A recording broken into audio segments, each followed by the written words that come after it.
اللہ تجھے سلامت رکھے ولید کے بیٹے، رافع بن عمیرہ نے کہا۔ میں آشوب چشم کا مریض تھا، اس صحرا نے میری آنکھوں کا نور ختم کر دیا ہے، میں اب کیسے دیکھوں؟ کیا تو اندھا ہو گیا ہے؟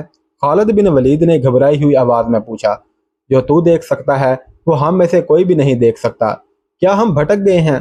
مورخ واقدی اور طبری نے لکھا ہے کہ رافع بن عمیرہ کی بینائی ختم ہو گئی تھی، اس نے ذہن میں کچھ حساب رکھا ہوا تھا۔ ان دونوں مورخوں نے اس کے صحیح الفاظ اپنی تحریروں میں نقل کیے ہیں۔ ابن ولید، رافع نے کہا، لشکر یہیں روک لے، اپنے کچھ آدمیوں کو آگے بھیج، انہیں کہہ کہ وہ عورت کے پستانوں کی شکل کے 2 ٹیلوں کو تلاش کریں۔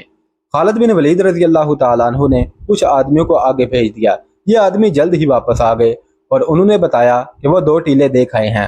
رافع نے خالد بن ولید سے کہا کہ اللہ کے کرم سے وہ صحیح راستے پر جا رہے ہیں، لشکر کو آگے لے چلو۔ ابن ولید، رافع بن عمیرہ نے کہا، اب اپنے آدمیوں سے کہہ کہ ایک درخت کو ڈھونڈیں جس پر کانٹے ہی کانٹے ہوں گے، اور وہ کوئی اونچا درخت نہیں ہوگا، وہ دور سے اس طرح نظر آئے گا جیسے کوئی آدمی بیٹھا ہوا ہو، یہ درخت ان 2 ٹیلوں کے درمیان ہوگا۔ آدمی گھوم پھر کر واپس آ گئے اور انہوں نے یہ خبر سنائی کہ انہیں ٹیلوں کے درمیان اور ارد گرد بلکہ دور دور تک کوئی ایسا درخت نظر نہیں آیا۔ رافع بن عمیرہ نے کہا، سمجھ لو کہ ہم سب مر گئے۔ اس نے کچھ سوچ کر اور قدرے جھنجھلا کر کہا، ایک بار پھر جاؤ، درخت مل جائے گا، ریت کے اندر بھی ڈھونڈو۔ آدمی پھر گئے، برچیاں اور تلواریں ریت میں مار مار کر مطلوبہ درخت کھوجنے لگے۔ ایک جگہ انہیں ریت کی ڈھیری نظر آئی، ریت ہٹائی تو وہاں ایک درخت کا ٹنڈ منڈ سا تنا ظاہر ہو رہا تھا، یہ ہاردار تھا۔ اکھاڑ دو اس درخت کو، رافع نے کہا، اور اس جگہ سے زمین کھودو۔ زمین اتنی زیادہ نہیں کھودی گئی تھی، لیکن پانی امڑ پڑا اور ندی کی طرح بہنے لگا۔ اس گڑھے کو کھود کھود کر کھلا کرتے چلے گئے، حتیٰ کہ یہ ایک وسیع تالاب بن گیا۔ لشکر کے مجاہدین اس پانی پر ٹوٹ پڑے۔ واقدی لکھتا ہے کہ یہ پانی اتنا زیادہ تھا کہ اتنے بڑے لشکر نے پیا، پھر اونٹوں اور گھوڑوں نے پیا، تب بھی یہ امڑتا رہا۔ مجاہدین نے مشکیزیں بھر لیے، تب انہیں یہ خیال آیا کہ معلوم نہیں ان کے کتنے ساتھی پیچھے رہ گئے ہیں۔ اونٹ بھی تر و تازہ ہو چکے تھے اور انسان بھی۔ اپنے ساتھیوں کا خیال آتے ہی کئی مجاہدین اونٹوں پر سوار ہوئے اور واپس چلے گئے۔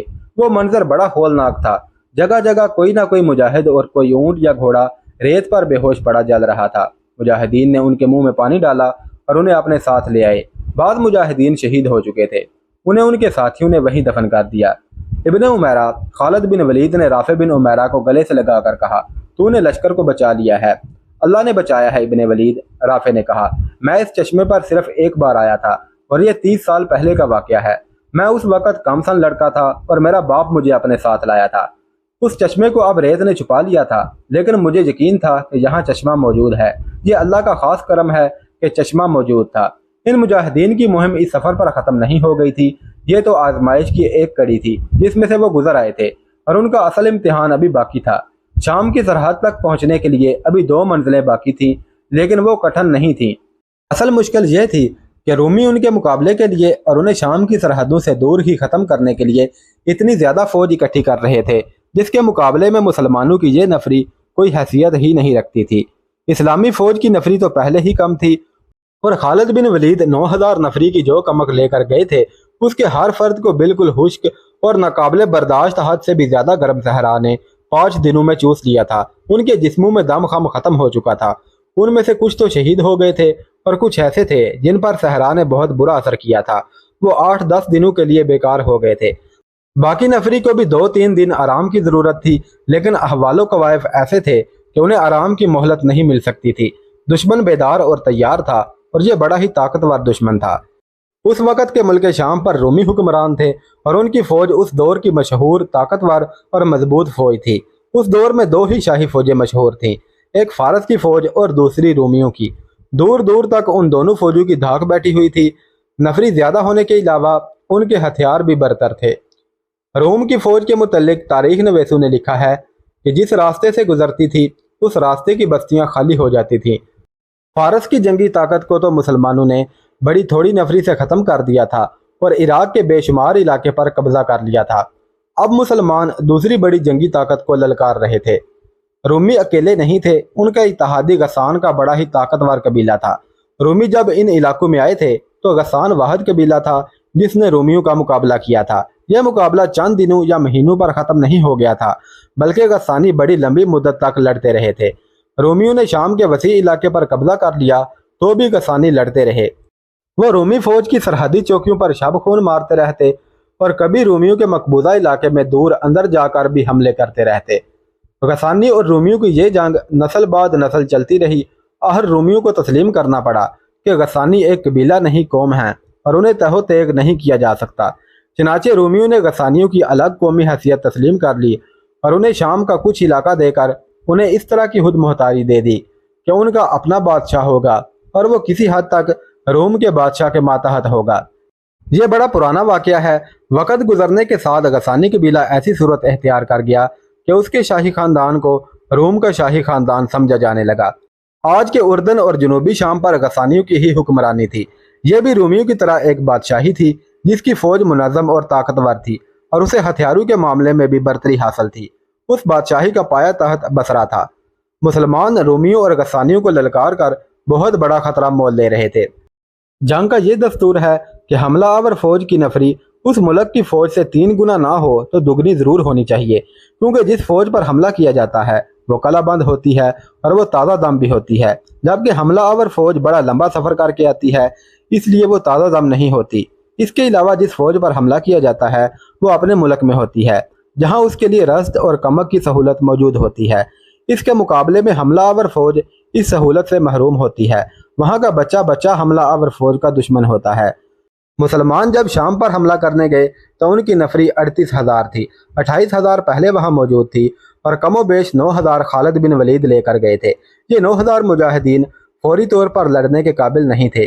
جس ملک پر وہ حملہ کرنے گئے تھے وہاں کم و بیش 1.5 لاکھ نفری کی تازہ دم فوج موجود تھی اور مقابلے کے لیے بالکل تیار۔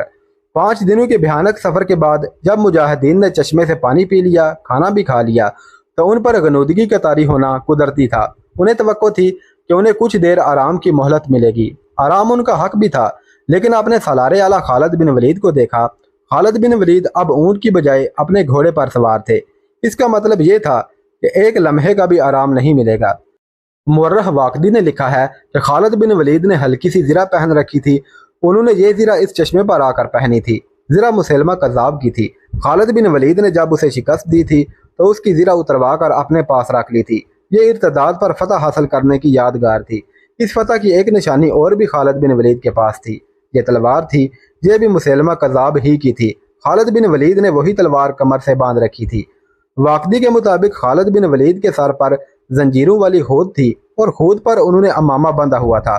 امامہ کا رنگ سرخ تھا۔ خود کے نیچے انہوں نے جو ٹوپی پہن رکھی تھی وہ بھی سرخ رنگ کی ہی تھی۔ خالد بن ولید کے ہاتھ میں سیاہ اور سفید رنگ کا پرچم تھا، جو صرف اس لیے مقدس نہیں تھا کہ یہ قومی پرچم تھا، بلکہ اس لیے کہ یہ پرچم ہر لڑائی میں رسول کریم صلی اللہ علیہ وسلم اپنے ساتھ رکھتے تھے۔ اور جب آپ صلی اللہ علیہ وسلم نے خالد بن ولید کو سیف اللہ یعنی اللہ کی تلوار کا لقب عطا فرمایا تو اس کے ساتھ انہیں یہ پرچم بھی دیا تھا۔ اس پرچم کا نام عقاب تھا۔ 9,000 مجاہدین میں جہاں صحابہ کرام بھی تھے وہاں خالد بن ولید کے اپنے فرزند عبد الرحمن بھی تھے، جن کی عمر 18 سال تھی، اور ان میں امیر المؤمنین ابو بکر صدیق کے نوجوان فرزند بھی تھے، ان کا نام بھی عبد الرحمن ہی تھا۔ مجاہدین کھا پی کر ادھر ادھر بیٹھ گئے۔ انہوں نے اپنے سالار اعلیٰ کو گھوڑے پر سوار اپنے درمیان گھومتے پھرتے دیکھا تو سب اٹھ کھڑے ہوئے۔ خالد بن ولید نے زبان سے کچھ بھی نہ کہا۔ وہ ہر ایک کی طرف دیکھتے اور مسکراتے تھے۔ ان کی ہود اور زرہ دیکھ کر اور ان کے ہاتھ میں رسول اللہ صلی اللہ علیہ وسلم کا پرچم دیکھ کر مجاہدین سمجھ گئے کہ ان کے سالار اعلیٰ چلنے کو تیار ہیں۔ تمام مجاہدین کسی حکم کے بغیر اٹھ کھڑے ہوئے اور اپنے اونٹوں کی بجائے گھوڑوں پر سوار ہو گئے۔ وہ جان گئے کہ اللہ کی شمشیر تھوڑی دیر کے لیے بھی نیام میں نہیں جائے گی۔ خالد بن ولید کی جاں فضا مسکراہٹ نے پورے لشکر کی تھکن دور کر دی۔ لشکر چلنے کے لیے تیار ہو گیا۔ ولید کے بیٹے یہ دیکھ، ایک آدمی پرجوش لہجے میں کہتا اور دوڑتا آ رہا تھا، یہ دیکھ ولید کے بیٹے، اللہ نے میری بینائی مجھے لوٹا دی ہے، میں دیکھ سکتا ہوں، میں تجھے دیکھ رہا ہوں۔ بے شک اللہ ایمان والوں پر کرم کرتا ہے، کسی نے بلند آواز سے کہا، اللہ رحیم و کریم ہے۔ یہ تھا رافع بن عمیرہ، جس نے اس لشکر کی رہنمائی اس خطرناک صحرا میں کی تھی۔ وہ اشوب چشم کا مریض تھا۔ ریت کی چمک اور تپش سے اس کی بینائی ختم ہو گئی تھی، لیکن جسم میں چشمے کا پانی گیا اور آنکھوں میں پانی کے چھینٹے پڑے تو رافع کی بینائی واپس آ گئی۔ خالد بن ولید کو اس کی بہت زیادہ خوشی ہوئی، جس کی ایک وجہ یہ تھی کہ ان کے لشکر کا رہنما اور میدان جنگ کا شاہ سوار ہمیشہ کے لیے اندھا نہیں ہو گیا تھا، اور دوسری وجہ یہ تھی کہ رافع بن عمیرہ خالد بن ولید کا داماد تھا۔ مجاہدین بغیر آرام کیے اپنی اگلی منزل کو جا رہے تھے۔ اب ان کا سفر سہل تھا، لیکن اس دشمن پر فتح سہل نظر نہیں آتی تھی جن سے لڑنے وہ جا رہے تھے۔ وہ دشمن بہت طاقتور تھا، اس کے وہاں قلعے تھے، وہ اس کی زمین تھی اور اس کا ملک تھا۔ مسلمان کھلے میدان میں تھے اور اپنے مستقر سے سینکڑوں میل دور تھے۔ انہیں اپنے لیے اور اپنے جانوروں کے لیے خوراک کا خود ہی انتظام کرنا تھا اور ان کے لیے یہ بہت بڑا مسئلہ تھا۔ خالد بن ولید جب اپنے لشکر کے ساتھ شام کی سرحد کی طرف بڑھ رہے تھے، اس وقت غسانی بادشاہ جبلہ بن الہم اپنے امراء اور سالاروں کو حکم دے چکا تھا کہ مسلمانوں کی فوج سرحدوں پر آ گئی ہے اور اسے سرحدوں پر ہی ختم کر دینا ہے۔ اس وقت خالد بن سعید کو رومی فوج شکست دے چکی تھی اور مدینہ کا 28,000 مجاہدین کا لشکر 4 حصوں میں شام کی سرحد پر پہنچ چکا تھا۔ ہم نے رومیوں کو شکستیں دی ہیں، غسانی بادشاہ جبلہ نے اپنے امراء اور سالاروں سے کہا تھا۔ رومیوں سے بڑھ کر جابر اور جنگجو اور کون ہو سکتا ہے؟ ہم نے اس زبردست فوج کو گھٹنوں بٹھا کر اس سے یہ علاقہ لے لیا تھا جس پر آج ہماری حکمرانی ہے۔ تمہارے سامنے مسلمانوں کی کوئی حیثیت ہی نہیں۔ یہ مت سوچو کہ مسلمانوں نے فارسیوں کو شکست دی ہے اور انہیں اٹھنے کے قابل نہیں چھوڑا۔ فارسی بزدل تھے۔ اپنے آباء و اجداد کی شجاعت کو یاد کرو۔ اگر تم نے اپنے اوپر مسلمانوں کا خوف طاری کر لیا تو رومی جو آج ہمارے بھائی بنے ہوئے ہیں تم پر چڑھ دوڑیں گے، پھر تم 2 دشمنوں کے درمیان پس جاؤ گے۔ مسلمانوں کی تعداد بہت تھوڑی ہے، وہ زیادہ دن تمہارے سامنے نہیں ٹھہر سکیں گے۔ شہنشاہ غسان، ایک معمر سالار نے کہا، ان کی تعداد تھوڑی ہے تو کیا وجہ ہے کہ فارس کے نامور سالار ان کے ہاتھوں مارے گئے ہیں؟ یہ کہنا ٹھیک نہیں کہ فارسی بزدل تھے۔ کیا ہم اپنے آپ کو دھوکہ نہیں دے رہے؟ کیا مسلمانوں نے فراز کے میدان میں رومیوں اور فارسیوں کی متحدہ فوج کو شرمناک شکست نہیں دی؟ ضرور دی ہے، جبلہ بن الہم نے کہا۔ میں تمہاری بات کر رہا ہوں۔ اگر تم نے مسلمانوں کو اپنی تلواروں کے نیچے رکھ لیا تو رومیوں اور فارسیوں پر تمہاری بہادری کی دہشت بیٹھ جائے گی، اور تم جانتے ہو کہ اس کا تمہیں کیا فائدہ پہنچے گا۔ میرا حکم یہ ہے کہ سرحد کی ہر ایک بستی میں یہ پیغام پہنچا دو کہ مسلمانوں کا لشکر یا ان کا کوئی دستہ کسی طرف سے گزرے تو اس پر حملہ کر دو اور اسے زیادہ سے زیادہ نقصان پہنچانے کی کوشش کرو۔ ہر وہ شخص کہ جس نے غسانی ماں کا دودھ پیا ہے وہ اپنے قبیلے کی آن پر جان قربان کر دے، لیکن 3-4 مسلمانوں کی جان ضرور لے۔ میں اپنے آپ کو دھوکہ نہیں دے رہا۔ میں ان مسلمانوں کو کمزور نہیں سمجھتا جو اپنے وطن سے اتنی دور آ گئے ہیں۔ وہ اپنے عقیدے کے بل بوتے پر آئے ہیں۔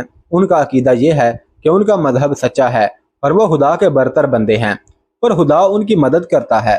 اگر تم بھی اپنے عقیدوں کو مضبوطی سے پکڑ لو تو تم انہیں کچل کر رکھ دو۔ قبیلے کے بچے بچے کو لڑاؤ، عورتوں کو بھی لڑاؤ، اور ہر کوئی یہ کوشش کرے کہ مسلمانوں کو یہاں سے کھانے کو ایک دانہ نہ ملے، پینے کو پانی کی بوند نہ ملے، اور ان کے اونٹ اور گھوڑے اس گھاس کی ایک پتی بھی نہ کھا سکیں جو تمہاری زمین نے اگائی ہے۔ خالد بن ولید رضی اللہ تعالیٰ عنہ کی اگلی منزل سوا تھی جس کے متعلق انہیں بتایا گیا تھا کہ سرسبز و شاداب جگہ ہے۔